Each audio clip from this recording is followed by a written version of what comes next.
Doctor Sanjeev लिंगोत, महावारसा समिती सदस्य सिंधुदुर्ग।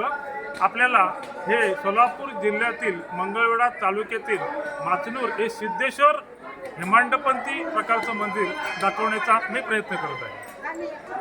आपण बघू शकता की असं सुंदर असं हे मंदिर आणि ह्या मंदिराच्या भागातलं अशा प्रकारचा परिसर, अशा प्रकारे प्रचंड मोठा नंदी आपल्याला बघायला अशा प्रकारे नारळ इथे फोडले जातात। अगरबत्त्या त्या ठिकाणी अशा प्रकारे जाळल्या जातात। त्याप्रमाणे अशा प्रकारे सुंदर असं हे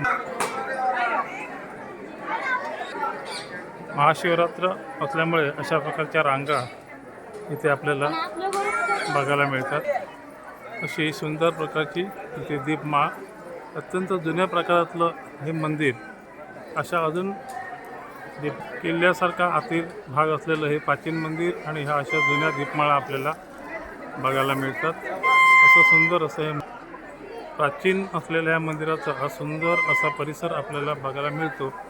आणि हे प्रवेशद्वार, दुसरं प्रवेशद्वार, आणि त्याच्यासमोर हे दिसणारं हे पहिलं प्रचंड मोठं प्रवेशद्वार। महाराष्ट्र शासनाने संरक्षित स्मारक म्हणून जाहीर केलेल्या या मंदिराच्या परिसरात प्रवेशद्वारानंतर आपल्याला अशा प्रकारे पिंडी बघता येते। त्याचप्रमाणे हा मंदिराचा परिसर, मंदिराच्या परिसरात अजूनही अशी मल्लिकार्जुन मंदिर आणि अशी कोरं काम केलेलं भीमा नदीच्या काठावर असलेलं हे सुंदर